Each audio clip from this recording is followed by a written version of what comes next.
Vamos agora para mais um exercício de variável exponencial, com distribuição exponencial. O tempo de vida de uma máquina é uma variável aleatória contínua, que assume valores maiores ou iguais a zero, expressa em anos. Então, x é uma variável aleatória, maior que zero, expressa em anos, é o tempo de vida dessa máquina. Sabe-se que a probabilidade de x assumir um valor maior que um determinado azinho é dado pelo exp, né, e elevado a menos azinho beta, sendo beta maior que zero uma constante. Considere uma máquina que está em operação há 1 ano.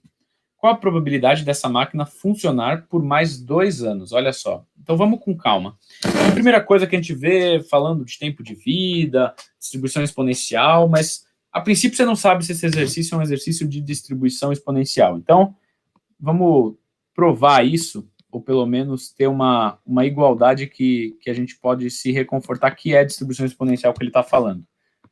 A chance de x ser maior que um determinado azinho, para uma distribuição exponencial, tá, é a mesma coisa que 1 menos a probabilidade de x ser menor ou igual a um determinado valor azinho. No exercício anterior, no vídeo imediatamente anterior a esse, a gente chegou a fazer algo parecido, transformando, né, essa parte aqui como a função acumulada, né? A partir da função acumulada, de uma distribuição exponencial, a gente teria esse valor. E aí a função acumulada, ela apresenta, né, uma cara como 1 menos e elevado a menos o valor vezes a taxa. E aí, para esse exemplo aqui, se a gente for escrever para uma função, para uma variável com distribuição exponencial, o nosso valor teria sido o seguinte: uma variável que tem distribuição exponencial apresenta essa probabilidade de x ser maior ou igual a azinho.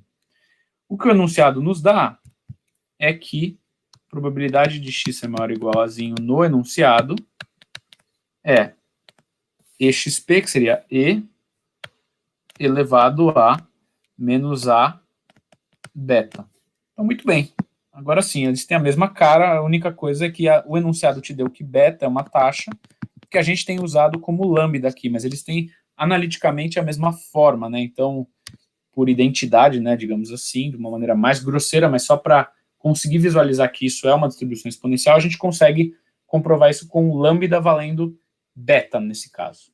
Tudo bem, agora vamos ver o que o enunciado pergunta de fato, agora que a gente sabe que estamos tratando de uma distribuição exponencial, né? Deixa eu colocar isso daqui mais para o lado para não nos atrapalhar. Vamos lá, qual que é a probabilidade da máquina funcionar por mais 2 anos? Ela já tinha operado em 1 ano, então vamos colocar aqui naquele termo de probabilidade condicional, ele quer saber a probabilidade dessa máquina durar maior ou igual a 3 anos, mais 2, dado que ela já durou 1. É isso mesmo, né? A partir do primeiro ano, qual a chance dela durar mais 2 anos?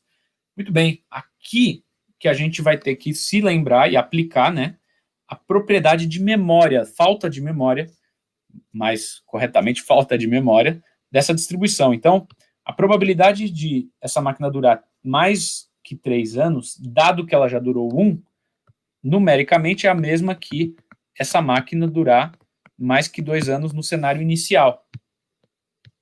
Aplicamos aqui a propriedade de falta de memória da exponencial. Então, o que ele pergunta pode ser explicado como a probabilidade de x ser maior ou igual que 2. Como a gente já viu, né, uma variável com distribuição exponencial, ela tem essa cara aqui. Vamos colocar em beta para ficar exatamente como o enunciado colocou para a gente.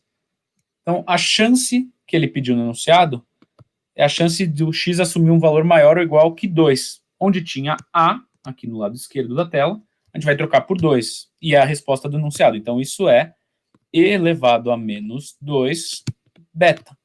Essa era a resposta do enunciado, ou talvez, né, de uma forma mais escrita, mais condensada, a gente pode colocar como exp menos 2 beta. Esse era a resposta dessa questão, que envolve essa propriedade de falta de memória e também probabilidade condicional de eventos, né? Entender como que funciona uma distribuição exponencial e a função acumulada, né? Nesse caso, a exponencial a gente tem usado bastante ali funções acumuladas e não a função densidade propriamente dita. Tá bom?